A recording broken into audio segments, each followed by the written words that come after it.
María en las Escrituras. Clasificamos tres tipos de textos marianos en el Antiguo Testamento. El primero lo llamamos textos marianos por sola acomodación. Textos marianos por sola acomodación.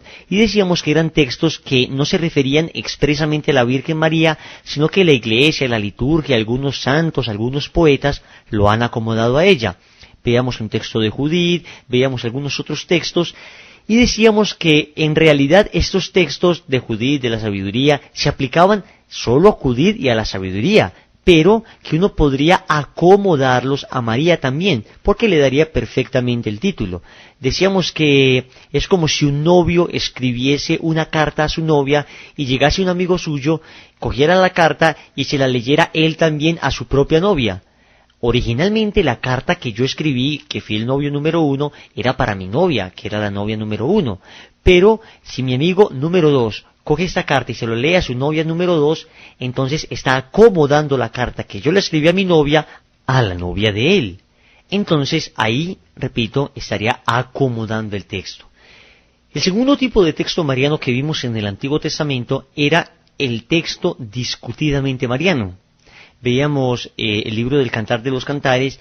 Cada día los teólogos concuerdan más de que este texto se refiere a Israel, porque contiene algunos casos de infidelidad. Entonces no se refiere específicamente a María, aunque algunos textos, repito, también se hayan podido acomodar a María. Por ejemplo, Cantar 6:10, que dice: ¿Quién es esta que va subiendo, cual aurora naciente, bella como la luna, brillante como el sol, terrible como un ejército formado en batalla? También veíamos tres textos ciertamente marianos que el Concilio Vaticano II nos menciona. El primero fue Génesis 3:15, el segundo Isaías 7:14 y el tercero Miqueas 5:2. En Génesis 3:15 veíamos cómo Dios promete una enemistad entre la serpiente y su linaje con la mujer y su linaje. Decíamos que esta enemistad que promete el Señor es una enemistad total. Por consiguiente, esta mujer, que sería la enemiga de la serpiente, nunca podría haber estado en amistad con el demonio. Entonces no podía ser Eva, porque Eva estuvo en amistad con el demonio al haber pecado. Y también decía que la descendencia de la mujer iba a pisotear la descendencia de la serpiente.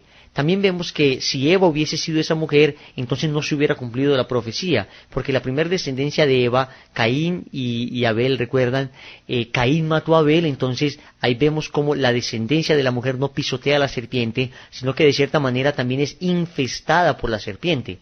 En la única mujer de la historia de la humanidad que se cumple esta profecía es en la bienaventurada Virgen María.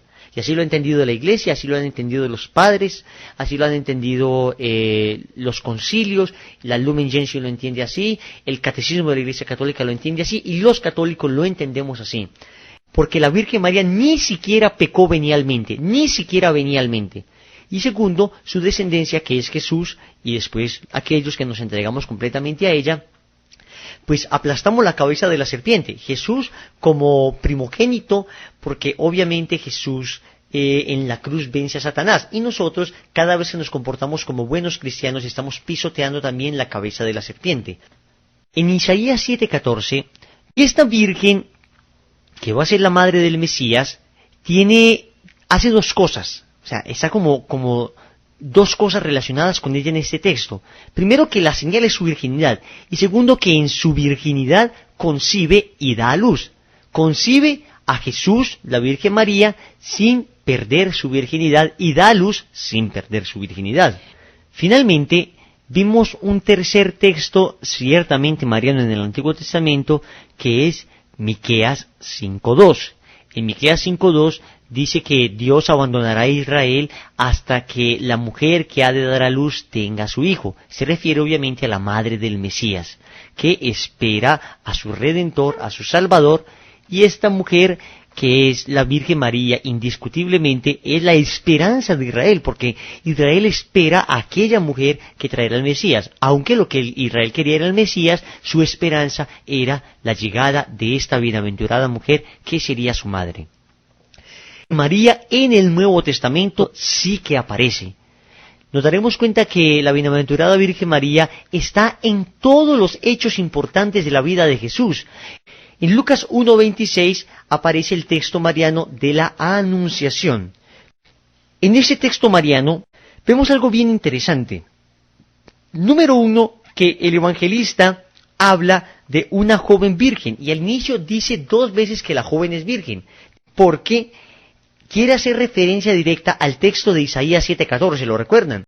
Esto es muy importante para entender el diálogo entre el ángel y la Virgen María. La Virgen ya estaba casada con San José. Lo extraño es que cuando el ángel le dice a María que va a quedar en embarazo, ella no relaciona su futuro embarazo con su matrimonio con San José. Ella no lo relaciona como debió haber sido normal. ¿Por qué no lo relaciona? Porque María había hecho voto de virginidad. ¿Esto qué quiere decir? O sea, si se casara con José, María no iba a tener... No iba a tener hijos. Ella ya había hecho un voto de virginidad. Y noten que cuando la Virgen María dijo que no conozco varón, no se refería simplemente que hasta en ese momento no había conocido varón. Esto ya el texto lo había dicho antes, cuando decía que era virgen.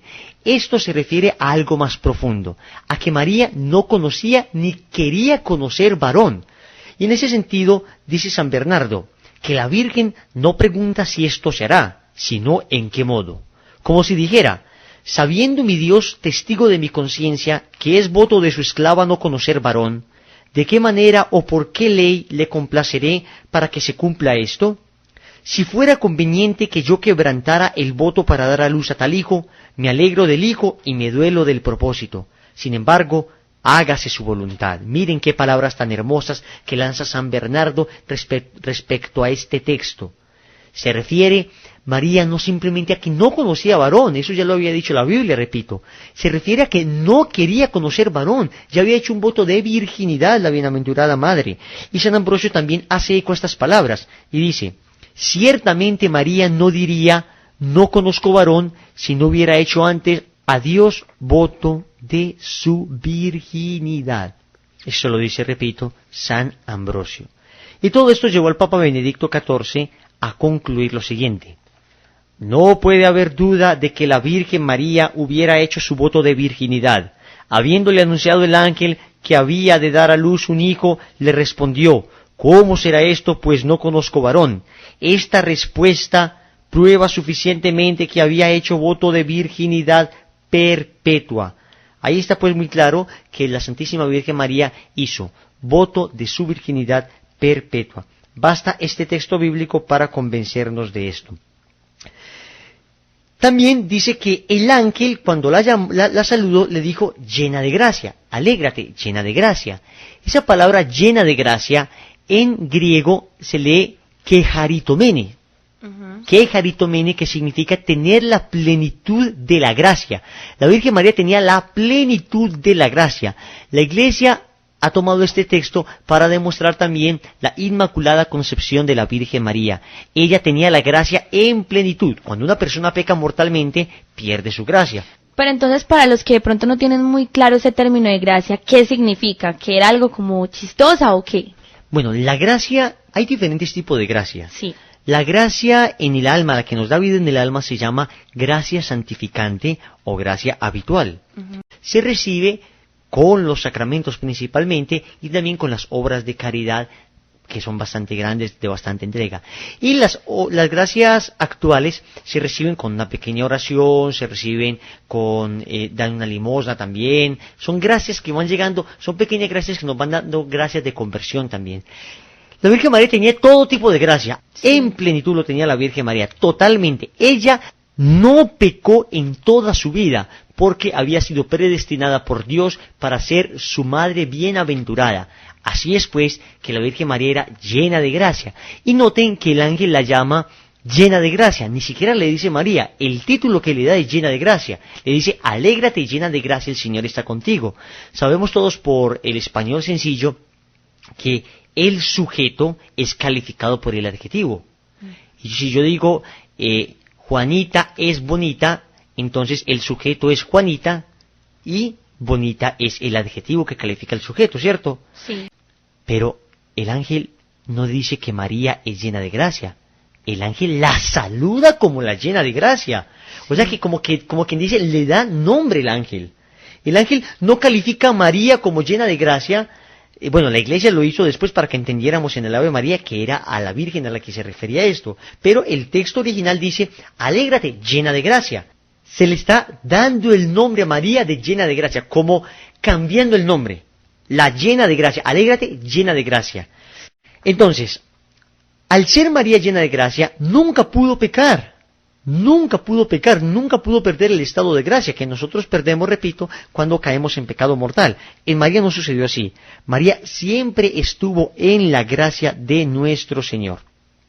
También dice el texto que el Espíritu Santo descenderá sobre María y el poder del Altísimo la cubrirá con su sombra. Esto es muy importante, porque en el Antiguo Testamento, en el Éxodo 19:10, se dice que la sombra del Señor, o la Shekinah, cuando desciende sobre un pueblo o una persona, representa o significa que ese pueblo o esa persona es posesión de Dios, es posesión del Señor.